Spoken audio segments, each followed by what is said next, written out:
Oh, there it is. Okay. We're going to call the St. Croix County Administration Committee meeting to order. Could we get a roll call, please, to certify a quorum? Chair Burning.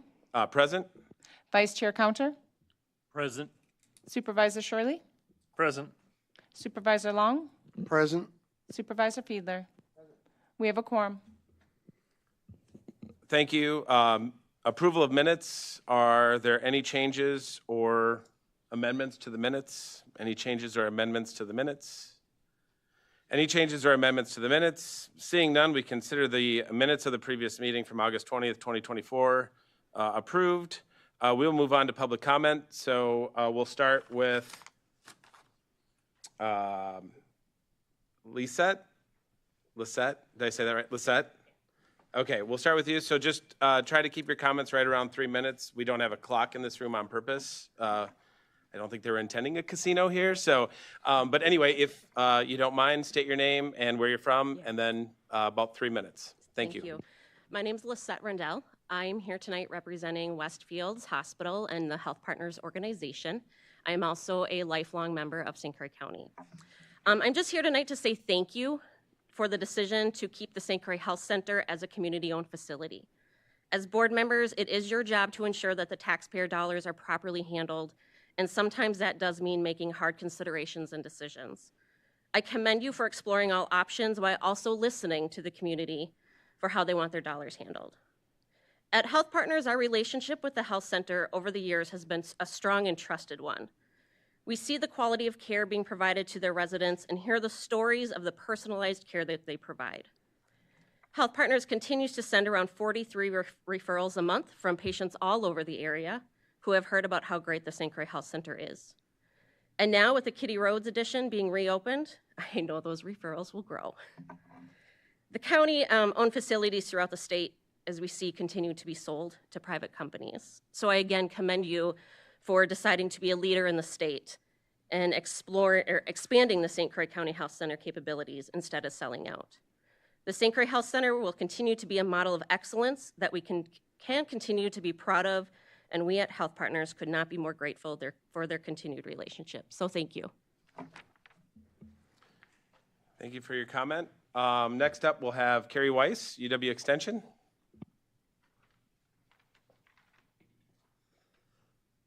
Good evening.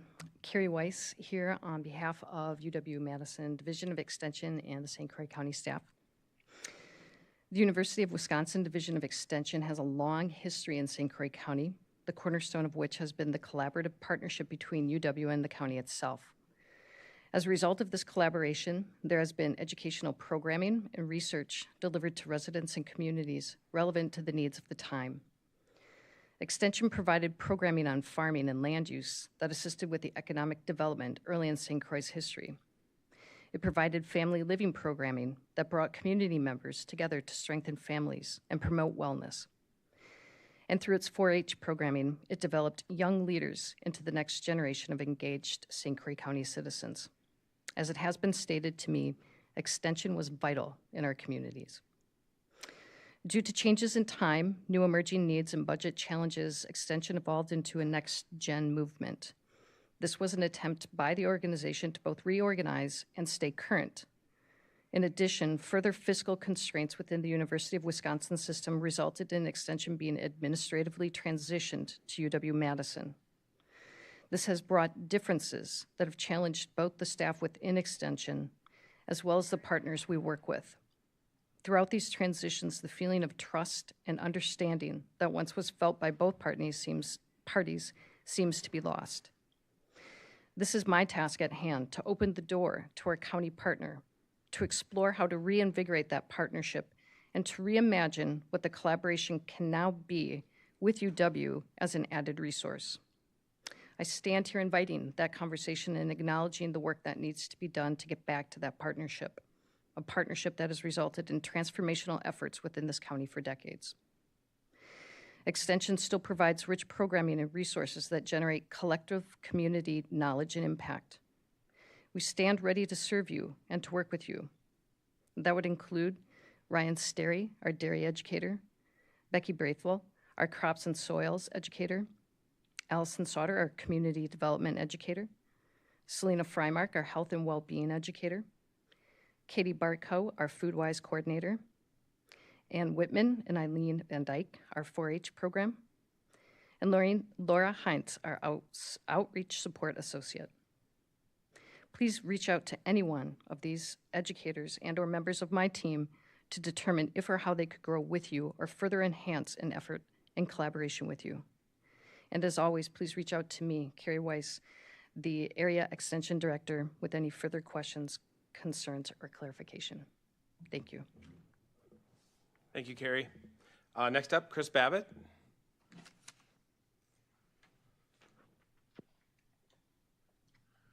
Good evening, everyone.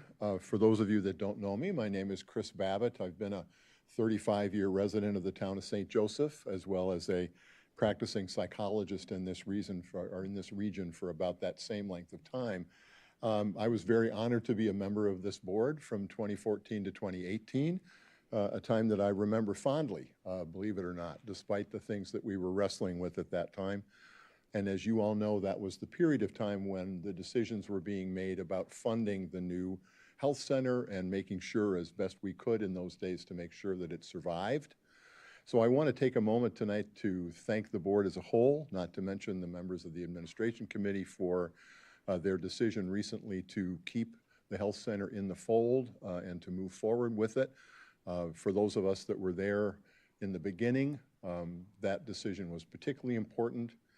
I also wanted to recognize the decision made by the board as well when the state decided to help us considerably with grant money to restart the Kitty Roads unit.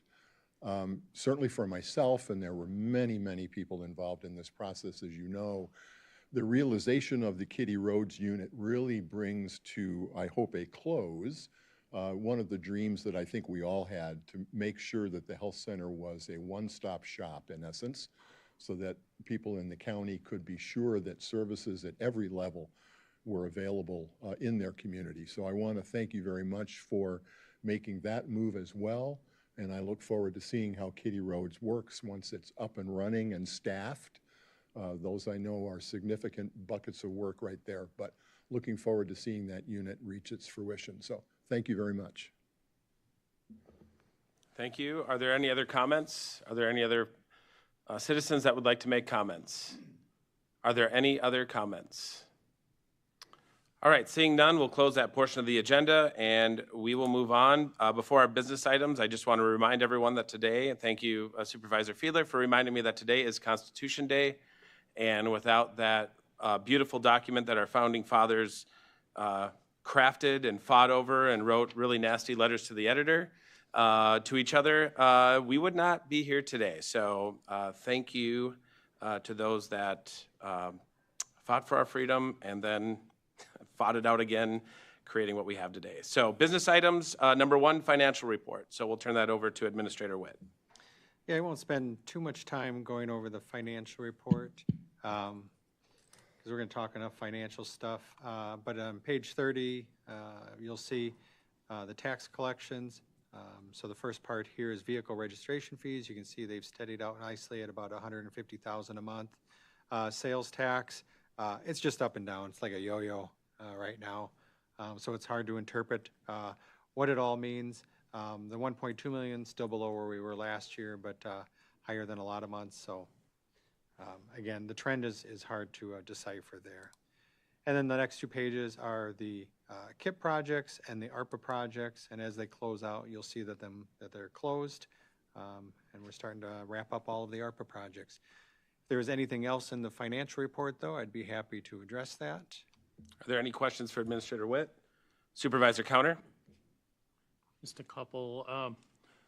One in the budget for the admin, there was an unallocated amount. That was on page 5. And it was $3,784,684. And I was just questioning if you had an idea what that might be. I believe the $3 million, I don't know what the 784 is, but I believe that's where the fund balance transfer would come out. So you'd authorize the $3 million fund balance transfer. So I think that's where it's reflected on the financial statements. I was seeing if, I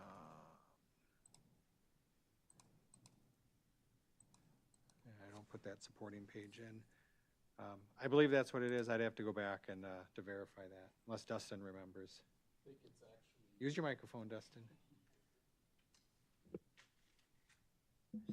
I think it's actually our ARPA money for the broadband expenses. Yep. Okay, thank you on that one. And then you had one also, there was a pretty substantial amount, and that was, I think, in IT for managed print costs of just under 40,000. It was 39,102. Sorry.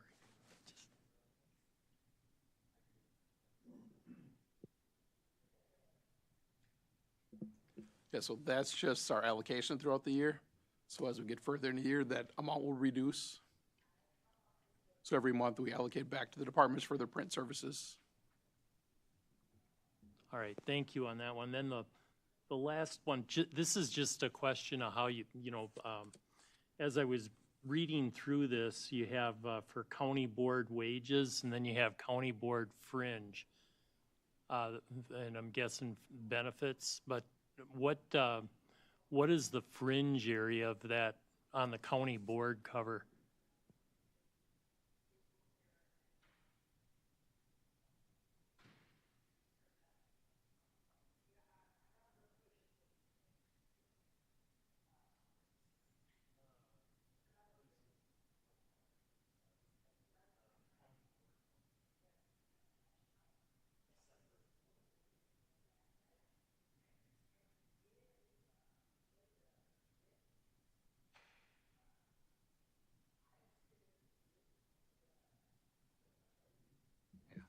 I believe it's per diem payments are counted as a fringe benefit instead of a wage.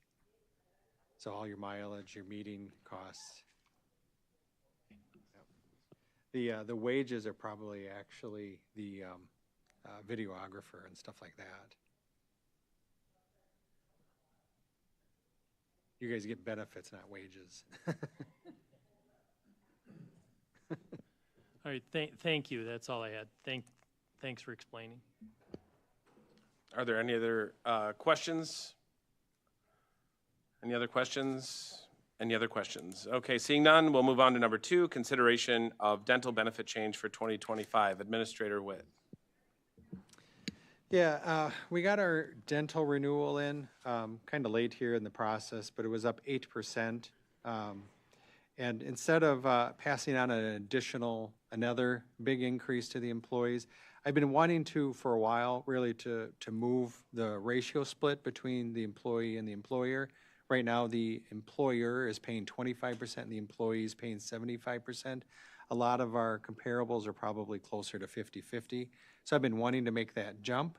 It's just that swapping 25% is a big jump to make in any 1 year, and I haven't had the money to do it. The timing of this was such, though, that I just had, I'd done most of my cuts. I had additional revenue source, about $30,000 come in, some of the shared revenues from the state. So I thought, you know what, that offsets this pretty close. I can do an incremental change. The employees won't see any increase. It'll be one less thing that we're tacking on to already probably not a great year for the employees. So anyways, that's the proposal, is to spend an additional $36,000 across the whole budget and go from 25% to 35% on the employer contribution for dental. Thank you. I'll entertain a motion to bring this forward. So I'd make a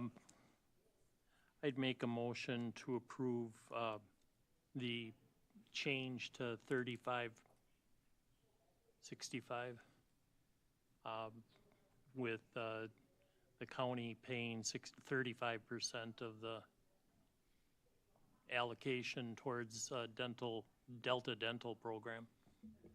There's a motion. Is there a second? I'll second that. Second by Long. Is there any discussion? Is there any discussion? Any discussion? All right, seeing none, all those in favor say aye. Aye. Any opposed? Motion is approved unanimously. Number 3, resolution approving labor agreement with Wisconsin Professional Police Association, Law Enforcement Employee Relations Division for 2025 to 2027. Man, nobody Yeah. heard that, but Right. item Okay. number 3 on the agenda packet. So one of the things you guys should probably learn about the microphone system is that there can only be 3 mics on at a time. So when the 4th person turns their mic on, whoever had been first, their mic goes off. So if you want to quiet someone down on the board, there's a trick for you to do. Just have both your neighbors turn theirs on and someone will go off.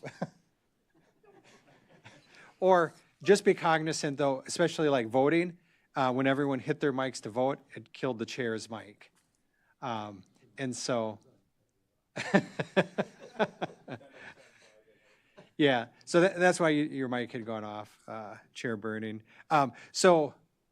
There's no real easy way to correct that. And so if you all hit your mics to voice vote, they're going to be popping on and off because only 3 are going to stay on. Okay, with that being explained, would you like to explain Oh, yeah.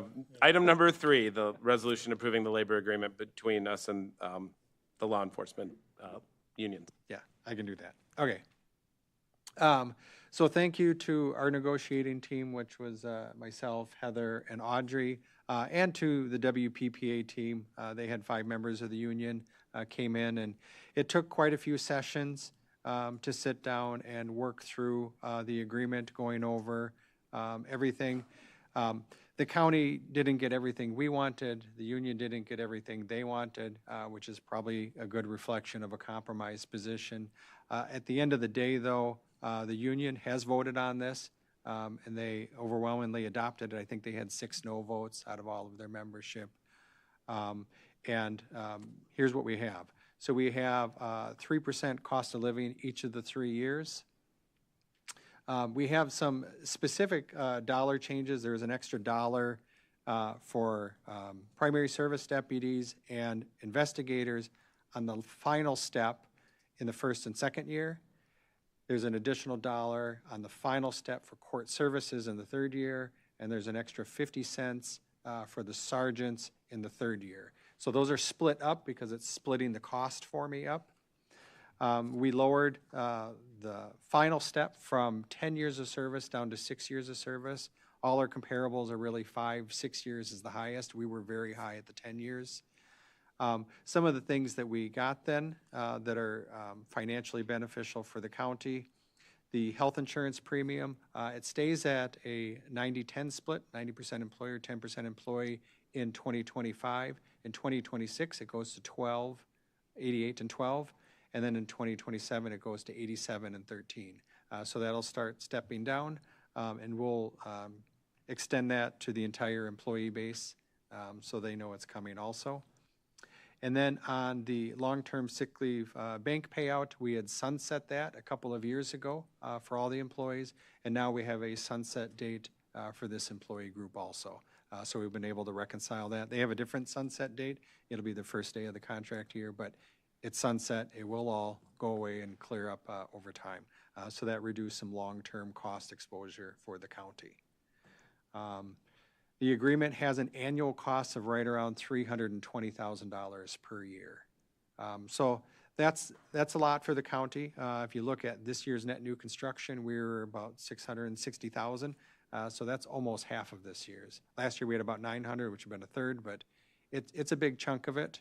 But that's where we're at. So. Did we get a motion with the whole microphone thing? I don't remember. Nope, not yet. So we do at committee, we do the explanation first, and then you'd go for the motions. Yep, yeah, that's fine. I just couldn't remember if we had brought it. All right, so is there a motion to bring this forward? Supervisor Long? I would move to approve the resolution approving the labor agreement with Wisconsin Professional Police Association Law Enforcement Employee Relations Division for 2025 through 2027. Is there a second? I'll second. Second by Fiedler. Is there any discussion? Any? Yep, Supervisor Long. I think this is really reasonable, and I congratulate our county administrator and corporation counsel and HR director. And also, the negotiating team from the WPPA, if I'm saying that right, it seems really reasonable, and I think the compromise came out really well. So I think it's really good. Is there any further discussion? Any further discussion? Any further discussion? Hearing none, all those in favor of the resolution signify by saying aye. Aye. Any opposed? Motion is approved unanimously. Number 4, resolution amending the 2024 budget for ARPA. Administrator Witt. Yeah, let me find it in the packet here. All right, so this would be a budget amendment, reallocating some of our ARPA dollars for the final fourth quarter of 2024. So as the projects are closing out, we're finding additional funds are available. Right now, they'd be slated to go to the government HVAC project. And Supervisor Fiedler has asked if the Salvation Army and Grace Place and Turning Point in River Falls would be eligible projects. And their mission is closely enough related to ARPA. We have existing contractual relationships with them, so I can make it work if this is how you want to spend the funds. Mr. Chairman, Yes, go ahead, Supervisor Fiedler. if I could also address this. We actually looked at this, I can't remember the exact date, but about 6 months ago or so at the full board. And it was kind of in conjunction with our discussion of CASA. And CASA reports to the PPJ, and so I've been very involved with CASA for several years. I'm a strong supporter of CASA, both at the committee and otherwise. And but we were very, very generous to CASA when we addressed this about 6 months ago. And every quarter we get a report from the CASA director, and they're doing very well. They had a bad year raising money a couple of years ago, so that's why we decided we would give them a big chunk of money to get them through the next couple of years, because they do a great job for our children. Frankly, at the time, I thought we were being too generous. We gave them a lot of money. So it was in that context that at that time, I suggested we do this very amendment to Salvation Army and Turning Point as part of the ARPA funds. This was a direct assistance to real life human beings as opposed to, plastic and steel for ducks in the building. And I just thought it was the same sort of thing we were doing for CASA, but CASA didn't need the money. I think some of our colleagues were a little confused and thought that maybe that money was being taken away from CASA, that they needed it. And frankly, I think we rejected it 10-9 or something like that. But now it's a separate amendment. We know the CASA has reported recently to us they're doing very well this year in their fundraising. They anticipate doing very well in the years to come. So it was a good decision we made for CASA a couple months ago. But now we have the chance to make at least a small gift, very much smaller than what we gave to CASA, I might add, to both the Salvation Army and Turning Point. Just, in short, in January when we release somebody from the jail and they have no place to go, they go to Grace Place. The sheriff just left. He would come up, I think, and say, hey, we really depend on Grace Place for a lot of things. They do a lot of good work here in the county. And the same thing with domestic violence, abuse, and people that are victims of that with Turning Point. And I think we're all familiar with that. So basically what this does is take just under $100,000, splits it in half, gives it half to each of them. It's a one-time deal, and it cuts it out of what we would have given to HVAC for the building. That's it in short.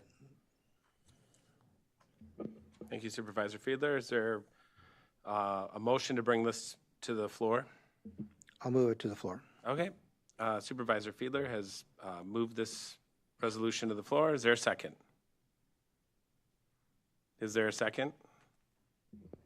I'll second it. Okay, second by Supervisor Counter. Discussion. Is there any discussion? Supervisor Long. Obviously, both of these organizations are extremely worthy and have a big impact on our community. My only concern is really from a policy standpoint, in that there may be, and there probably are, a variety of other organizations within the county that are as deserving as well. And so I guess my concern from a policy standpoint is that we're we're pulling out these two, and there may be others that are going to feel a little slighted that, well, gee, what about us, and how come we didn't get any? And so that's my main concern, because we're kind of down a slippery slope, and I'm not sure it's a slope we want to go down. Thank you, Supervisor Long. Is there any further discussion? Supervisor Shirley?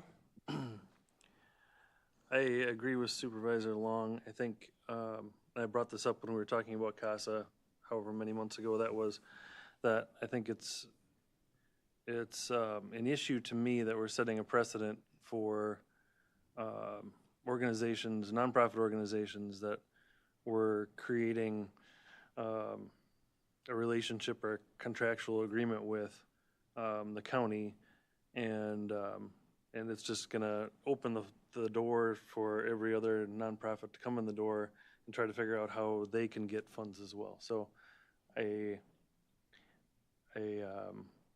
don't think that, as deserving as they are, I don't think that that's somewhere that we necessarily want to go right now. Supervisor Counter?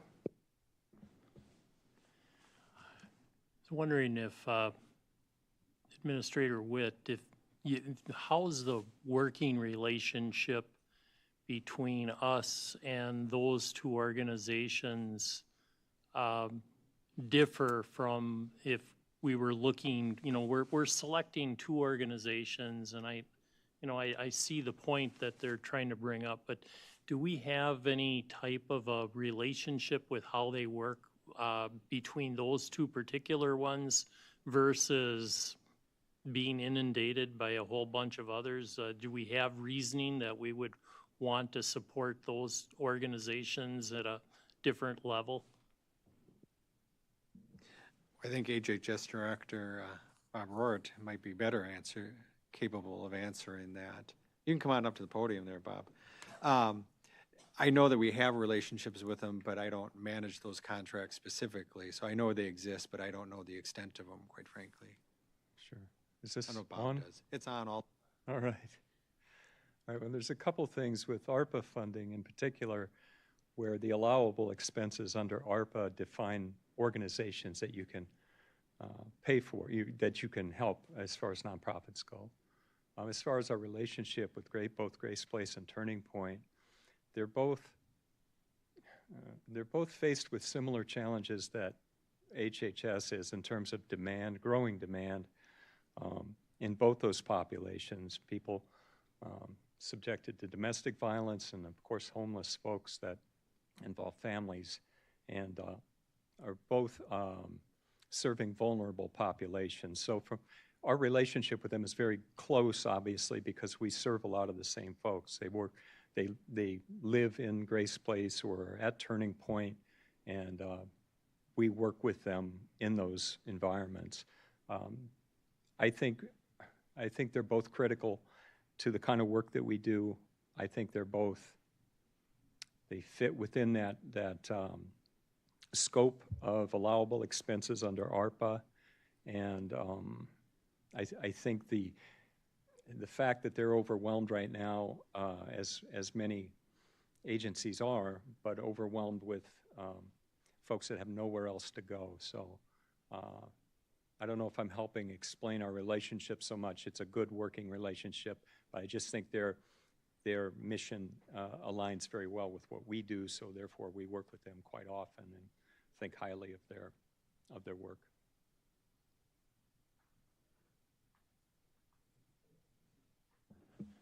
Is bringing into it, do you see a difference in a relationship with those two organizations versus other organizations that would then, they see this as a opportunity to come to the county for funding?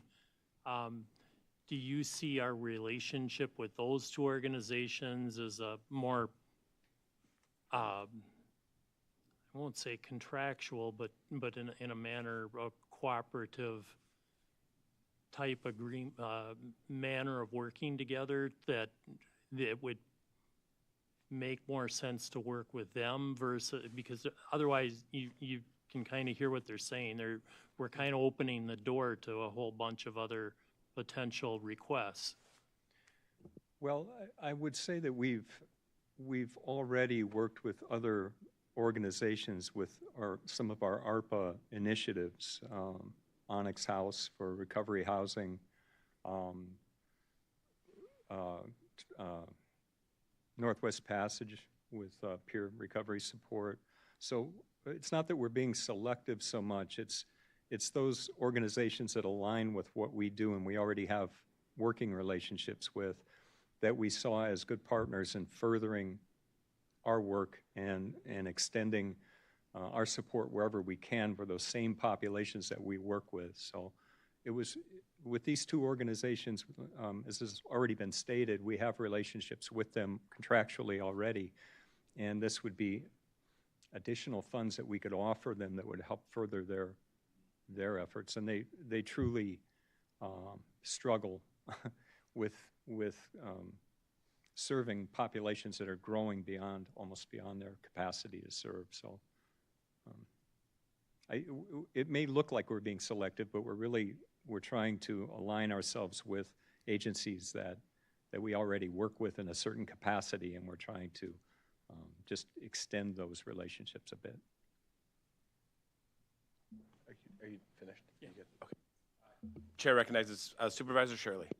I know I'm putting you on the spot a little bit, Bob, but how many other organizations are out there that we deal with in this kind of capacity that, you know, if they were to come to us down the road, how many more groups are like this that are out there that could say, hey, this other organization got funding, how about you look at us? Yeah, again, I'm trying to look at this through the lens of allowable expenses under ARPA funding for those vulnerable populations that were disproportionately affected by COVID-19. So as far as other agencies coming to us and saying, well, you gave them money, I think the limitations of this particular funding source kind of would prohibit that after 2024 because we won't have any ARPA funds to spend. But we're trying to use these funds as they were intended under the ARPA guidelines, and these agencies align well with those intended purposes. So we couldn't give money to everybody, so we're being a little bit selective in who we look at that would have the most impact for those vulnerable populations that were disproportionately impacted by COVID-19, which is the intention of ARPA funding. Is there any further discussion?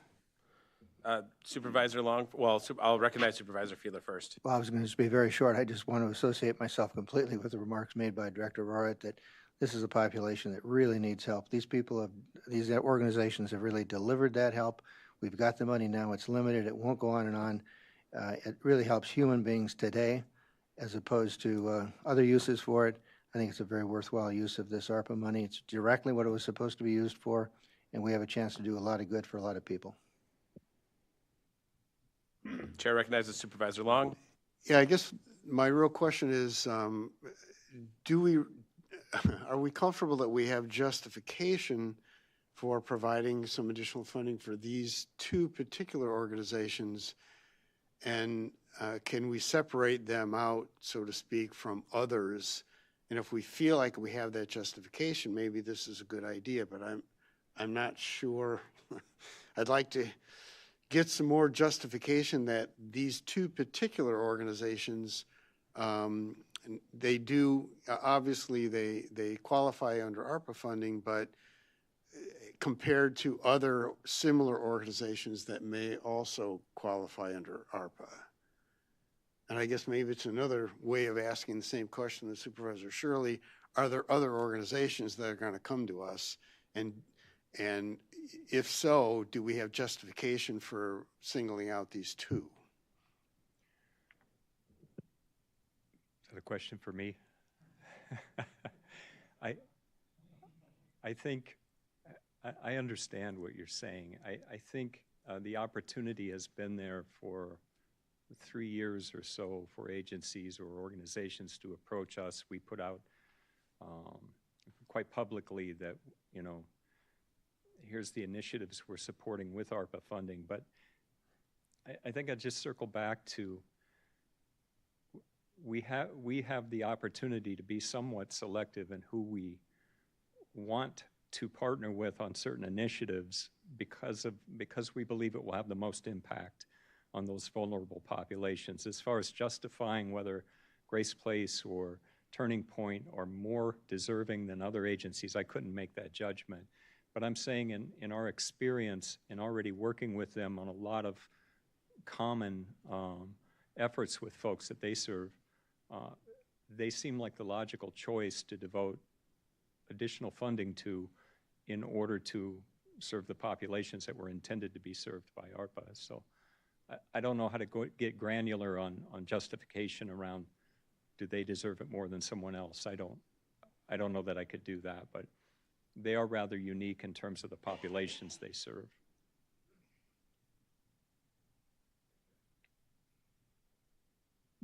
Is there any further discussion? Any further discussion? Any further discussion? Hearing none, the chair will call the question. All those in favor of the resolution signify by saying aye. Aye. Any opposed say no. No. The ayes have it. It passes 3-2. On to number 5, resolution amending 2024 budget, the KIP. Administrator Witt.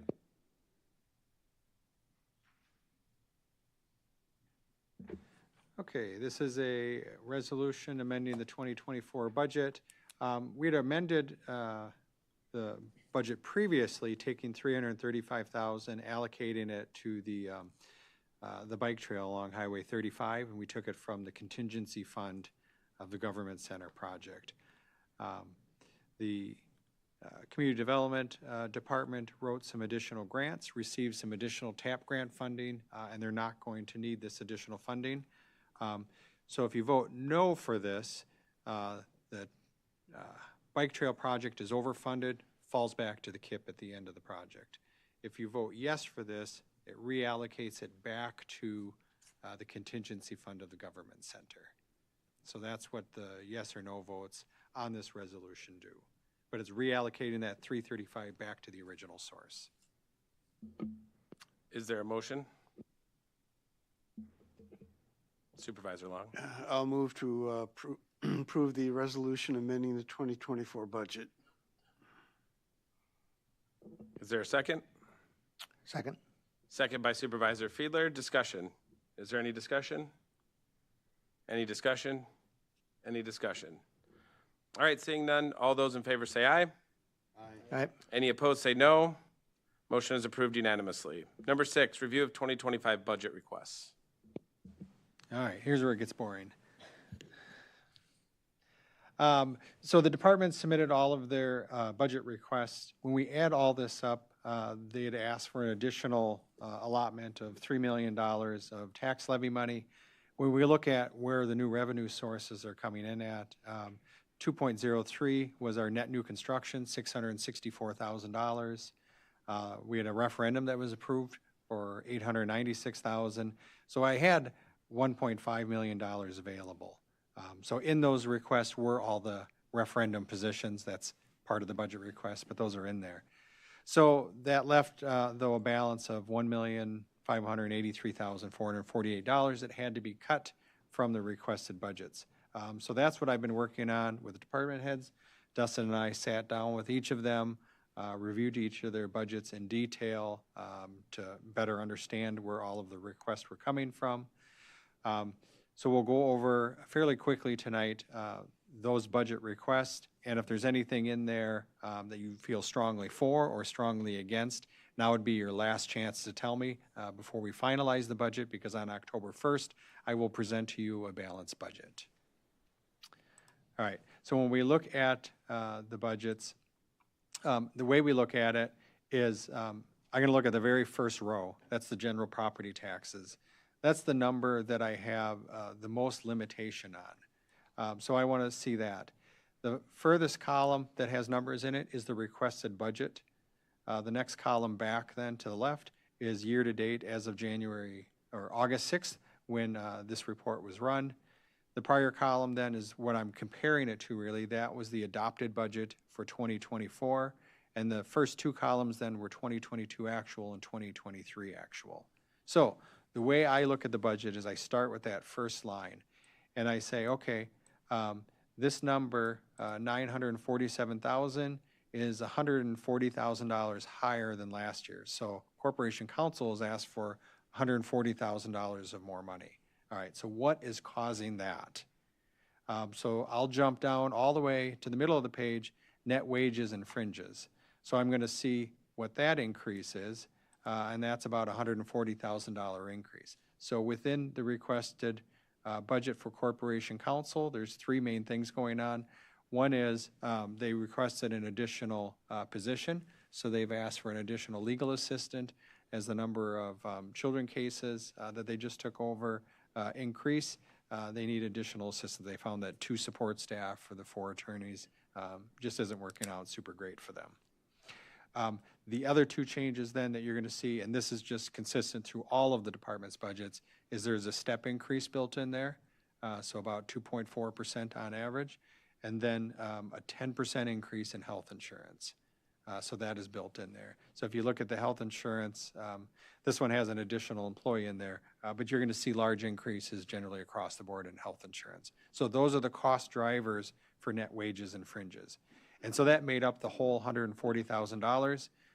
The next thing I would look at is their operating expenses.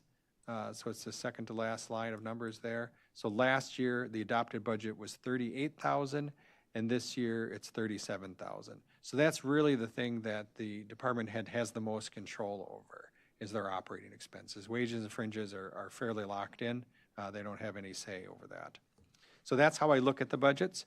So we'll go through each of the departments then quicker, but those are the points that we're going to be looking at as we go through them. Any questions on that? All righty. Administration. So we're going to look at the first line. It dropped by $35,000. So good job for, it's the administration department. Yeah. So we look at that. It's not in the net wages and fringes. We're going to scroll down. I'm going to tell you right where it is. It's the program development. So program development had $50,000 budgeted last year. That was for a potential new program that we looked at for high achieving employees. It didn't come to fruition that we needed a financial incentive for that. So we give that money back, and that's where the decrease comes in. That's offsetting the increase on the wages and fringes. So maybe it wasn't anything specifically that I did. Going on to unallocated, this is what you're seeing here is the grants going out for ARPA projects. So that's in the budget as reflected, but we don't budget any future dollar amounts for that. Self-insurance. So this is where our health insurance and our dental insurance come out of. So there is no property taxes for this. You are seeing a 10% though increase in both revenues and expenses to reflect our expectation of what's happening with health insurance.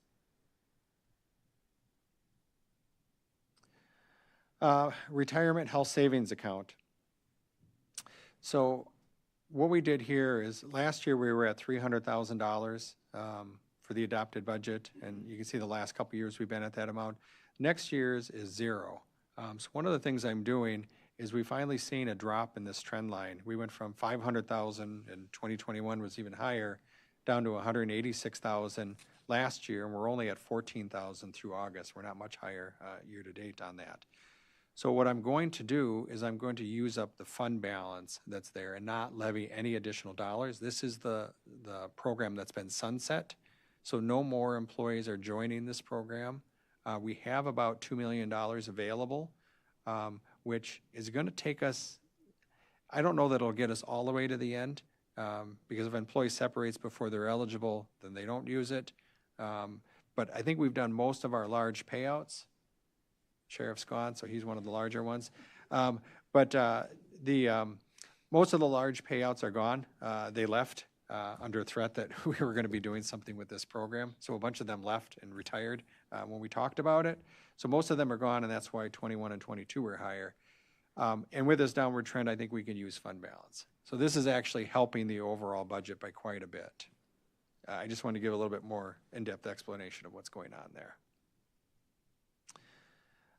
Risk and property insurance, no tax levy goes into this, although the internal service chargeback is to all the departments. This is where all our liability insurance, property insurance is coming out of. And so we're self-insured to extent. We cover $500,000 per incident to $1.5 million aggregate.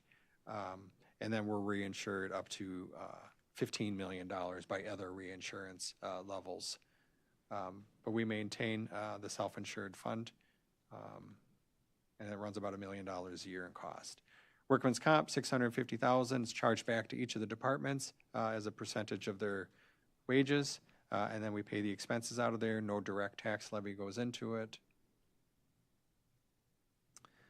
County board, general property taxes is down by about $2,000. You guys are pretty status quo. Not much is changing throughout your budgets.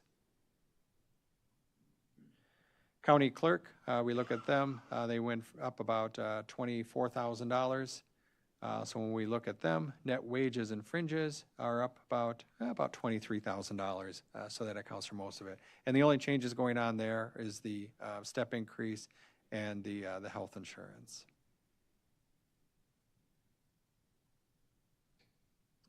The county clerk dog fund, it's basically an in and out. They don't have anything very exciting. Elections, the requested budget is $115, and so that's actually going to drop in the recommended because we will have less elections in 2025. But when she put her initial budget together, she copied over the prior year data without reducing it. But we will get that corrected. Human resources, when we look at their budget, it's up by $115,000. And so they have in theirs, if you look at net wages and fringes, it's up by $110,000 plus.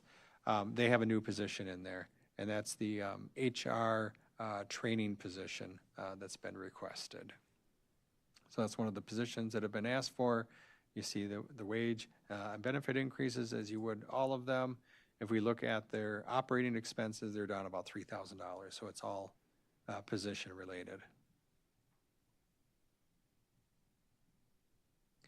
When we jump to information technology, they go up about $60,000, $70,000. If we look at their net wages and fringes, that's up about $70,000. So that's just the step increase, health insurance increases that we're seeing. If we look at their operating, it's down about $5,000 from the prior year. Finance department, up about $7,000. Net wages and fringes up about $8,000, and their operating expenses are down $1,000.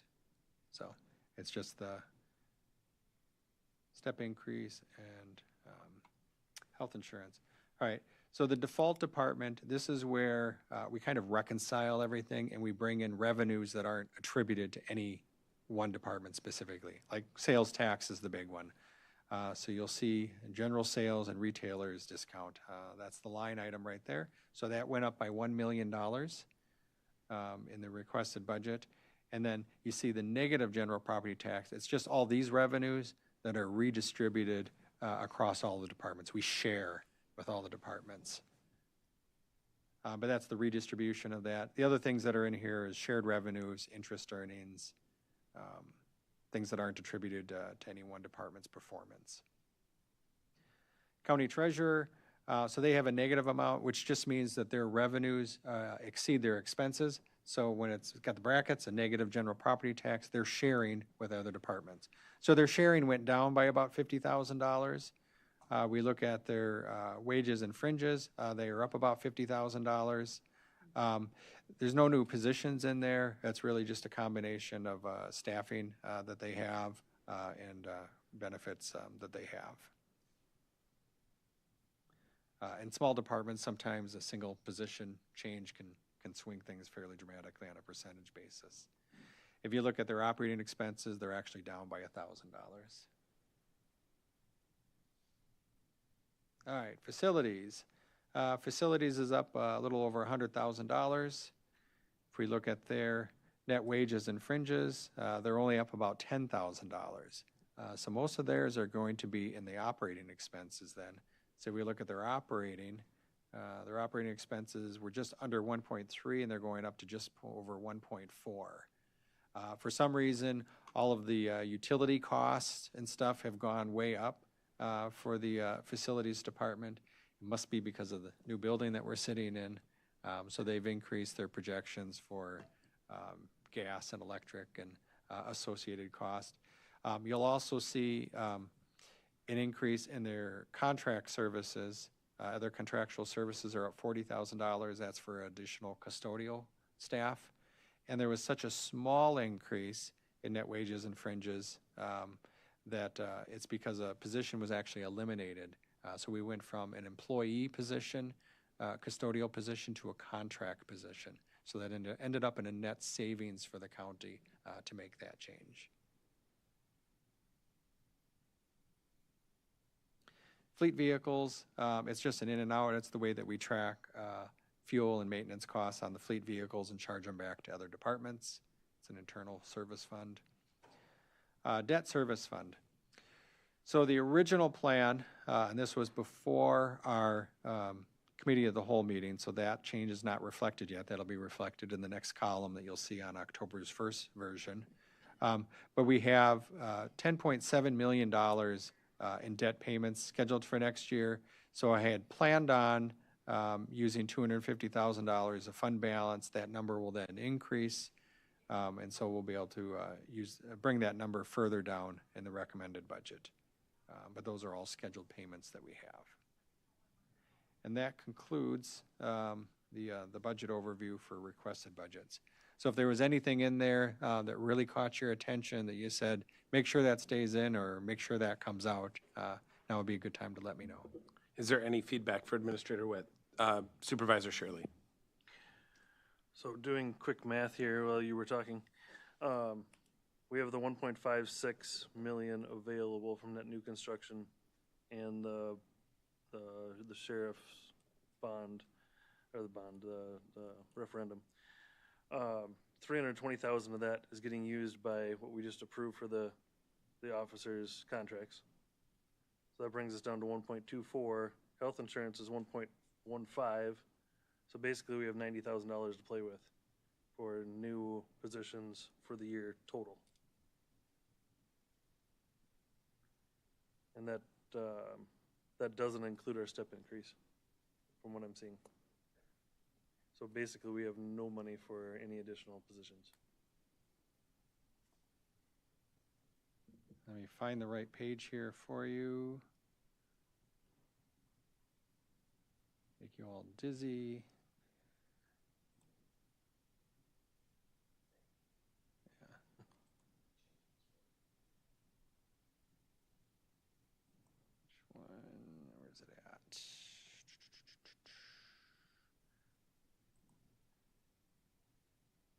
Should be. I know we've talked about it in the past as you're looking through there, but yeah, our 2% step increase across the board is worth, what's that dollar amount roughly? $800,000. Where'd that go? There we go. All right, nothing up my sleeve. All right, so I brought in $1 million of additional revenue on sales tax. We went from 11.6 million to $12.6 million. So there's $1 million. Took care of health insurance. All right. The $300,000 that I told you we stopped using in long-term sick bank payout. So I'm just going to use fund balance there. There's $300,000 more. So a couple extra pennies under the cushion there. If we look at interest revenue, I raised that by $250,000. There's an additional $250,000 of additional revenue that we have. So those are the things that you can see so far through the requested budget that we've done. So it's the 1.5 million, which is the referendum and the net new construction, plus an additional 1.5 million through sales tax, not funding the LTSB with tax levy, and interest earnings.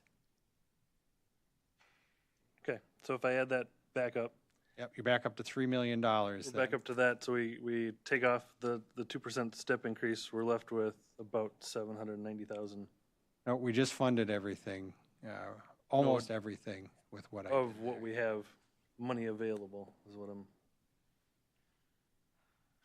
Cause you get 1.3 million plus 250, so you got 1.5. You need 800,000 for the 2%. Yeah, that's built in there already.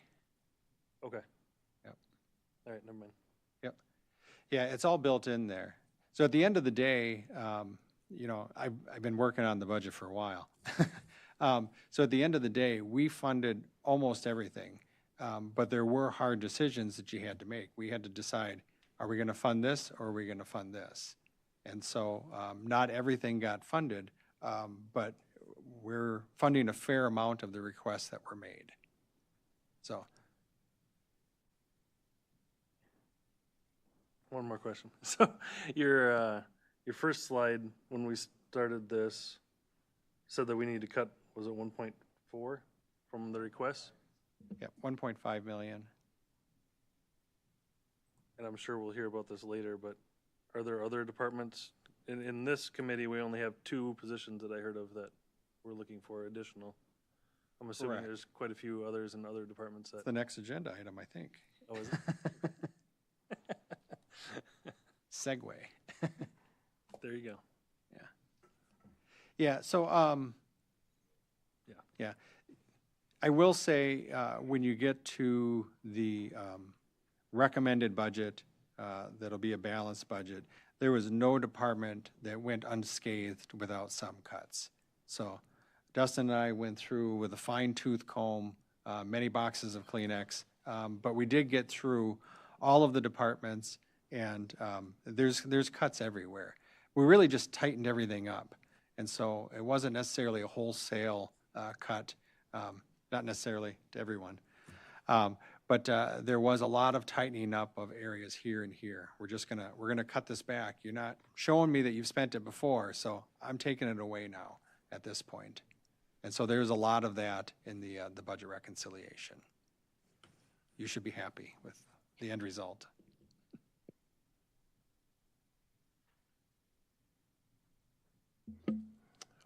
Are there any other questions for the administrator? Are you requesting any action on this, or just No, requests if there's anything someone sees? informational tonight, and give you a first early preview and get you warmed up for the committee of the whole meeting. Okay.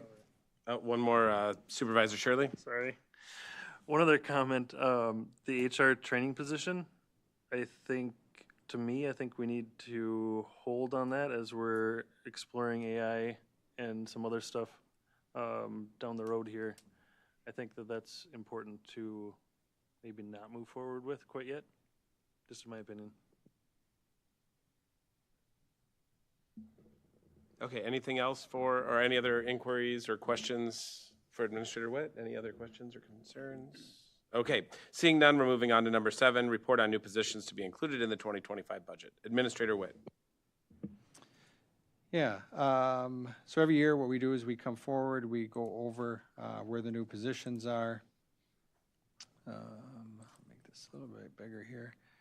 All right, so the first block, and hopefully you can read that if you lean into your screens a little bit, I think you should be able to. So the first block is position changes that we've made through the year. So we bring those to the admin committee says yes or no to those. And they're usually fairly small dollar amounts. They're swapping this for that. So that's the first one.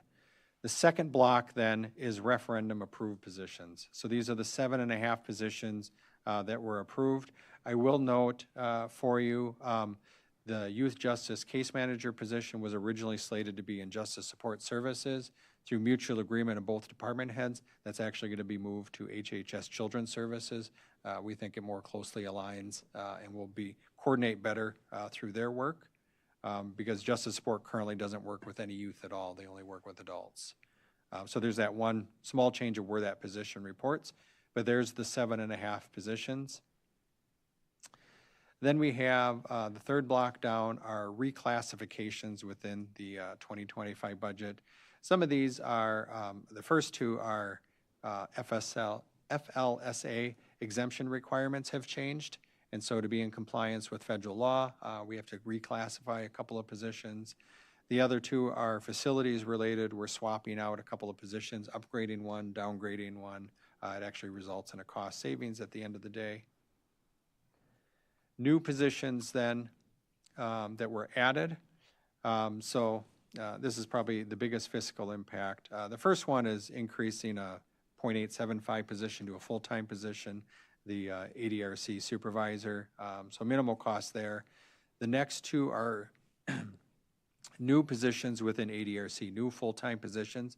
They're about 50% funded though through Medicaid funding, and so we only see about half of their cost.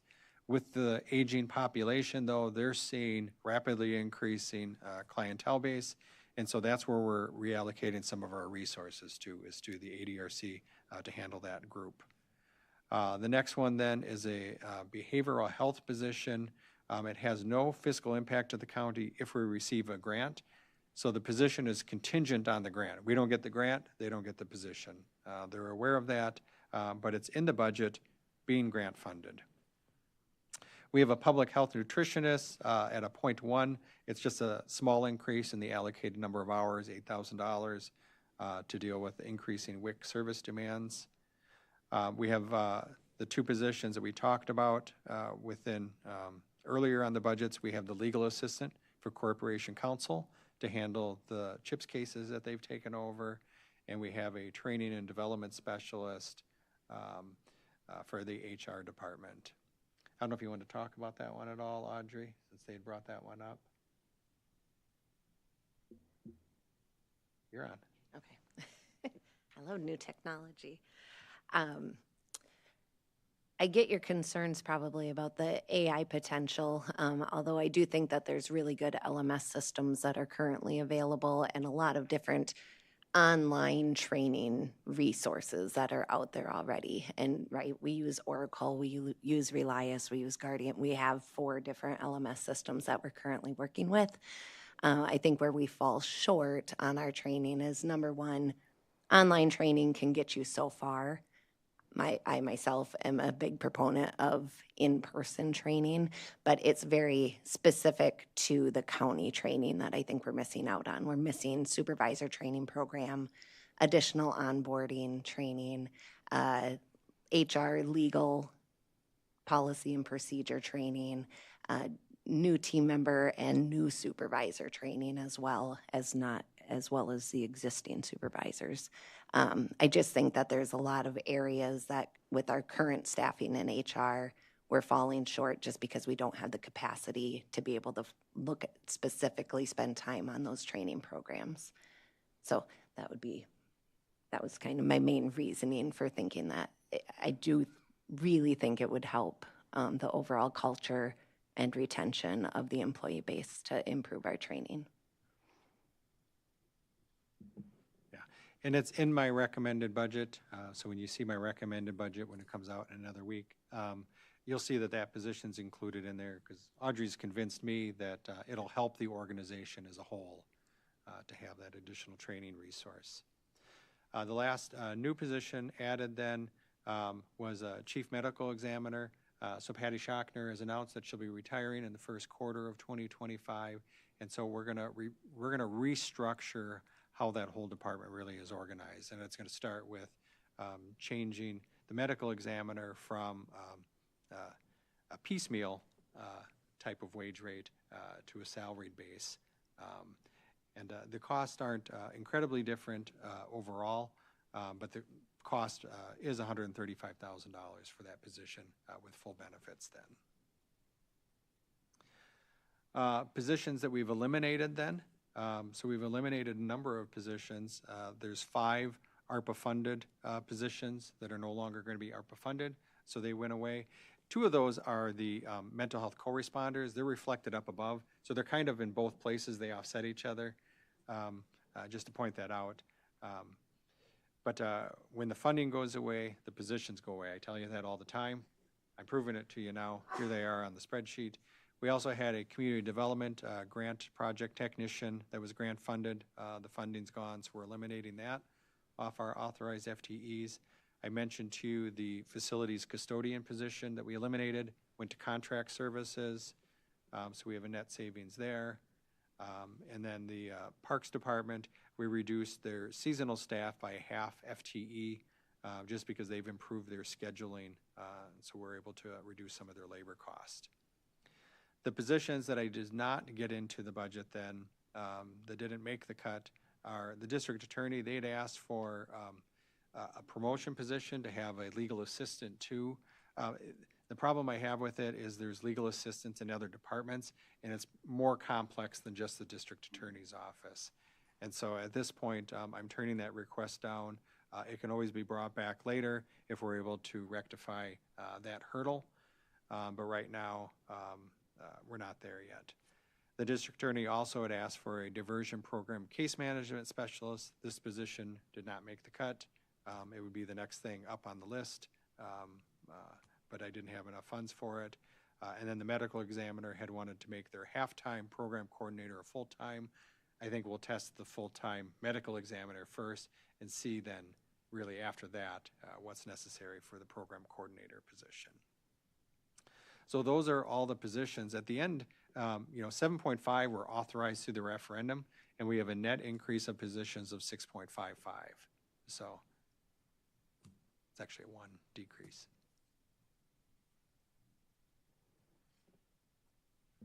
Are there any questions, comments, concerns? Anything for Administrator Witt? All right, so that does it for number 7. Thank you. Number 8, ordinance repealing and recreating Chapter 53, dogs, licensing and control. We'll turn that over to Corporation Counsel. Yes, so this is a complete rewrite of Chapter 53. It has not been updated since 1983. There were some blanks in the previous ordinance where numbers weren't filled in. I'm not sure why. And so in meeting with the county clerk, she needs to make sure that all the municipal clerks, which are referred to as collecting officials and listing officials in the ordinance, are collecting and providing to the county the correct amount of money when they collect for dog license fees. So this is basically just taking the language of the statute and putting it in the ordinance and updating it because it hasn't been updated in the last 40 years. Is there anything specific you wanted to go through? The only thing that I would like to point out would be on page, let's see, it would be section 5308. So claims for damages by dogs to domestic animals. So the statute indicates that the county board can set the maximum amount in which that the county will pay out for a claim for damage done by dogs. We did not have any maximum amount in our previous ordinance, and so we set it at $1,000 in this ordinance. This is obviously up to the county board discretion if you think that number should change. I did some research of other counties' ordinances, and this ranges from anywhere from $200 to $1,500 is kind of the range that I saw. And speaking with Administrator Witt, we believe $1,000 is a fair amount to pay for a claim if a dog injures livestock, etc. We haven't had very many of these. Maybe 2 in the last decade. So they don't happen very often, but that is the one section that is discretionary in the administration committee and eventually the county board if you want to change that amount. But otherwise, everything else is basically by statute. Are there any questions or concerns, or does anyone want to bring this to the floor? I'll move to approve the ordinance repealing and recreating Chapter 53. There's a motion by Supervisor Long. Is there a second? Is there a second by Supervisor Fiedler? Discussion. Is there any discussion? Supervisor Counter. Just going back on page 108, if you can bring that up.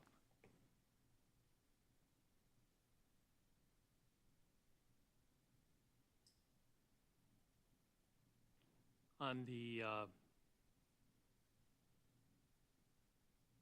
listing official on line 19, municipal clerk in any city or village, do you have any from towns that do that?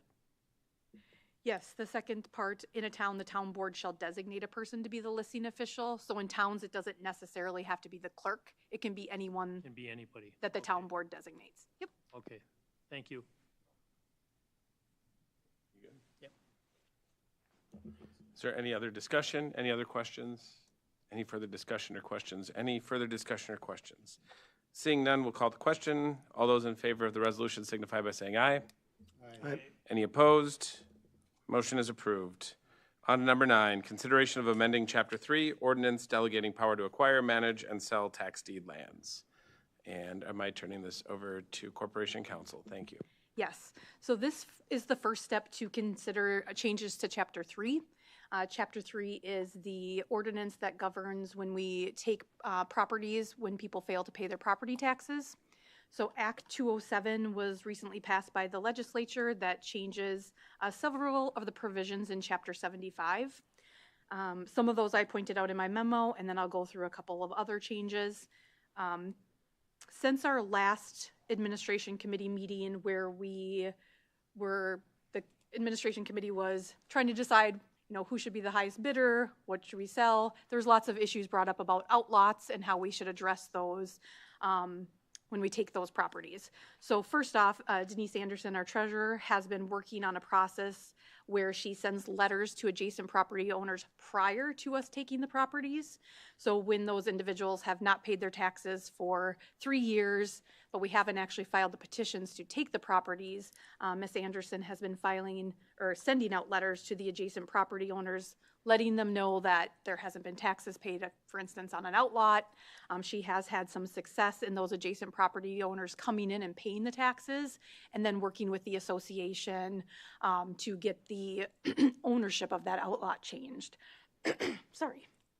And so that's one thing that the county has taken active steps to correct, so that hopefully will be less of an issue going forward.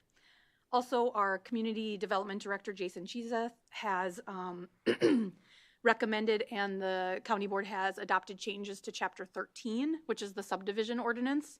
And so now outlots are only allowed for stormwater and road improvements.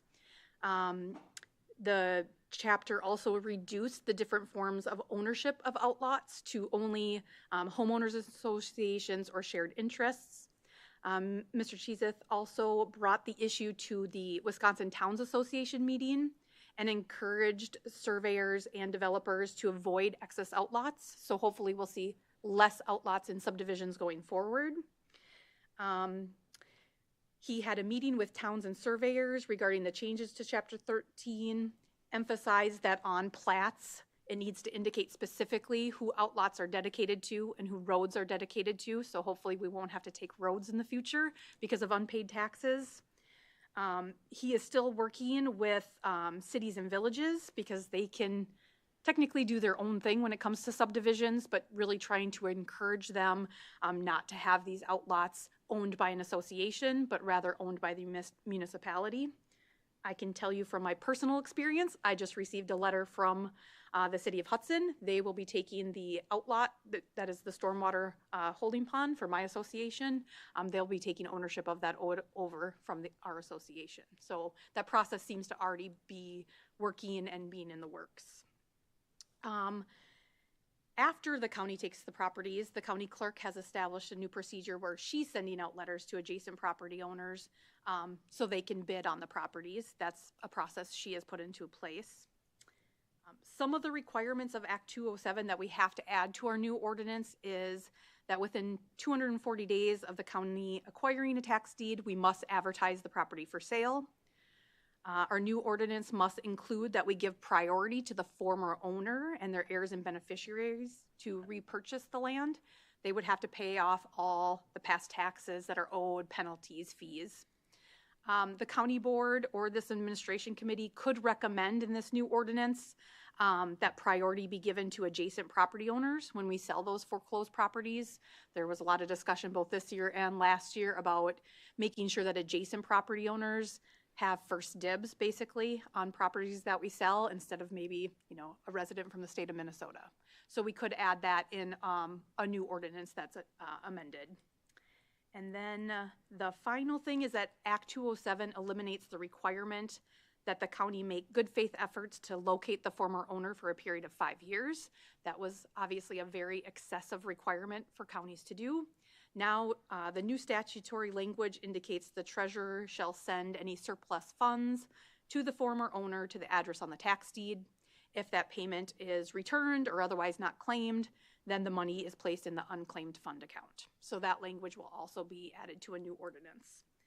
I did not propose a new ordinance to you tonight because the Wisconsin Counties Association is developing a model ordinance, and they'll have some training on that model ordinance at the Wisconsin Counties Association meetings on Monday and Tuesday of this next week. So the next administration committee meeting we'll have a model ordinance for you. Today is really just discussion on what you would like to see in that ordinance that is over and above what the statute requires. Any discussion? So we got Supervisor Counter. Well, a few things on it. One, to start with, one of the concerns that I have with how this is set up, although, you know, it sounds like most of the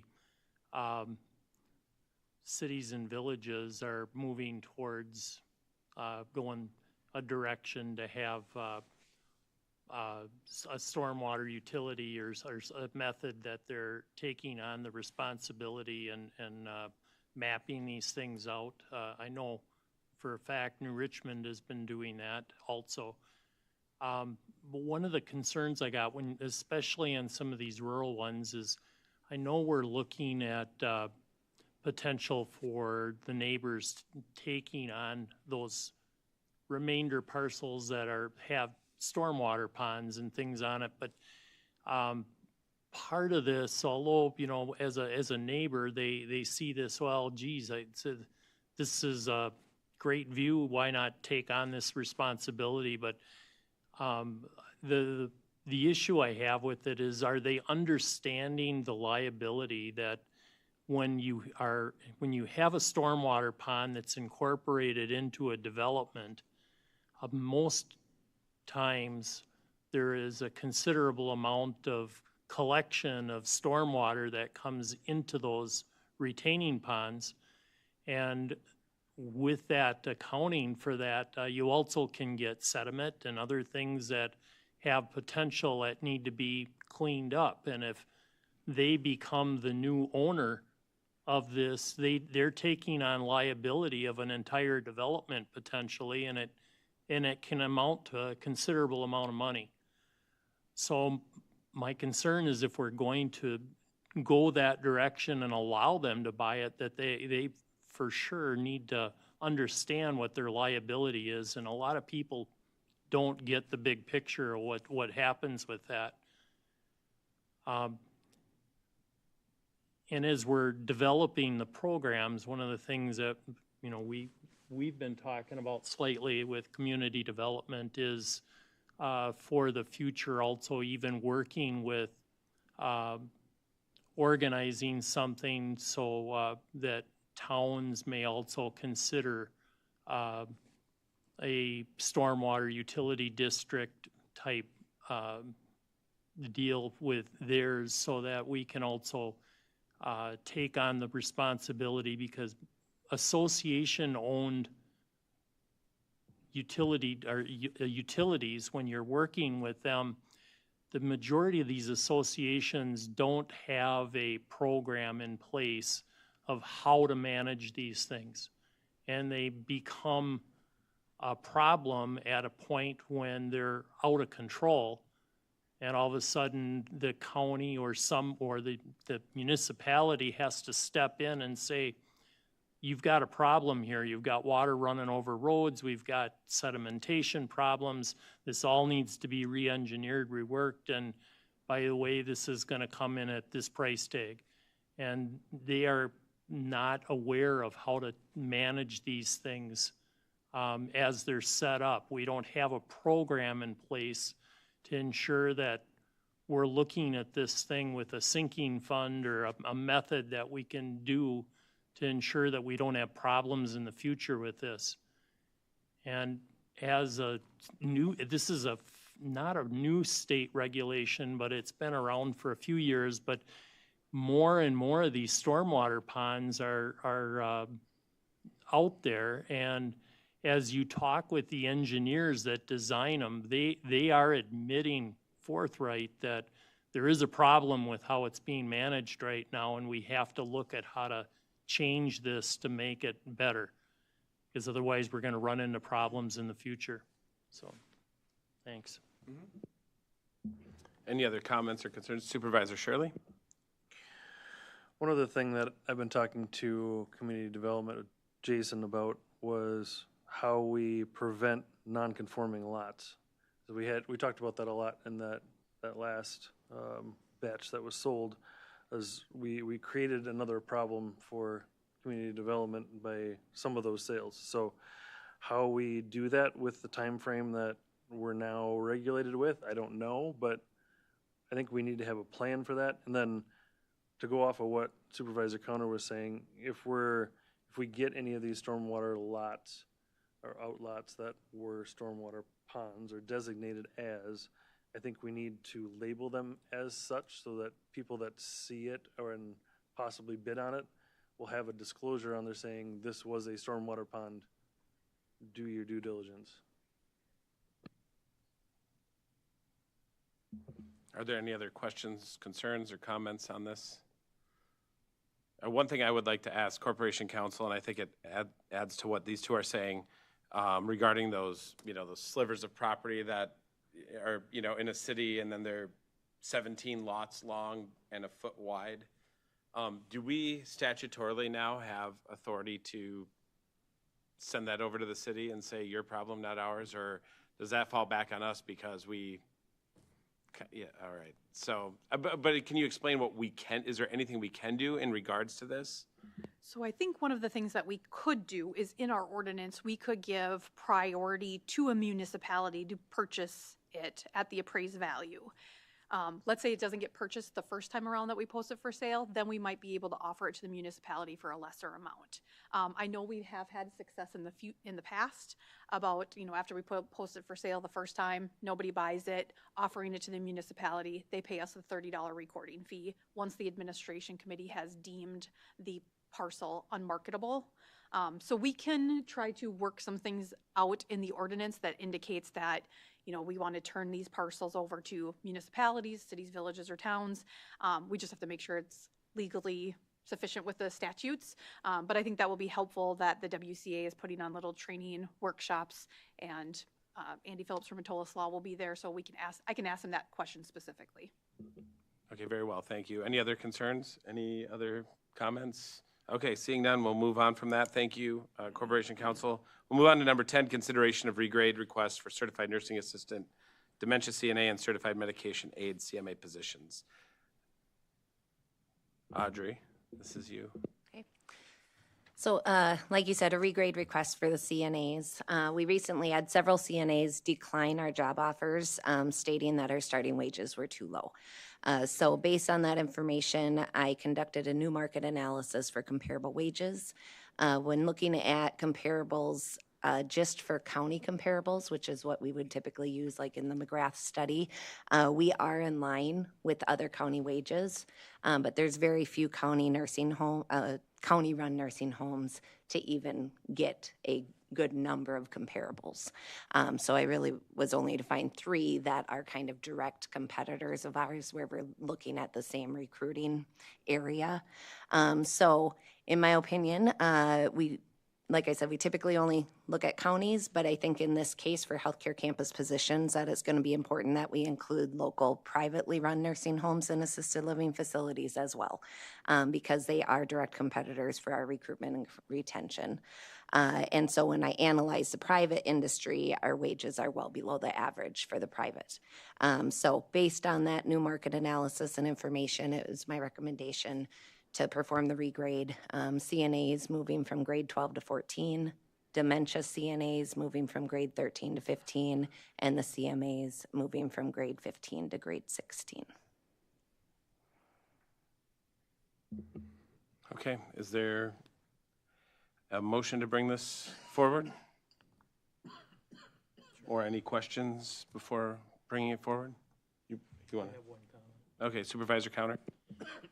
As you're doing the comparisons, if you're going to also pull in some of the privately run, can you also look with that at the scope of services for, as you're doing the comparables, so that we're kind of equal to equal, because some of them they don't have the same value of services that are being provided. Right. Yeah, I did look and to ensure that it was nursing homes and assisted living facilities only. I didn't consider CNAs that work in emergency rooms or urgent cares or hospitals. And I looked that those facilities I looked at the job descriptions, comparing them to ours to ensure that the responsibilities were very similar in nature. All right, any further discussion, or is there a motion to bring this to the floor? Okay, Supervisor Counter. Make a motion for the consideration of regrade requests for certified nursing assistants and dementia certified nursing assistants and certified medication aid positions. Okay, there's a motion to bring that forward. Is there a second? Is there a second? Second. Second by Long. Point of order, if I may. Yep. I'm a little confused by this motion and the next business item, which is the specific resolution. It looks to be the same. Yeah.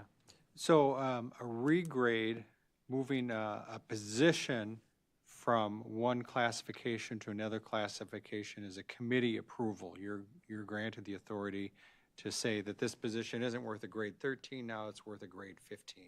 So you can change a position. To change any individual employee's salary, though, requires county board approval.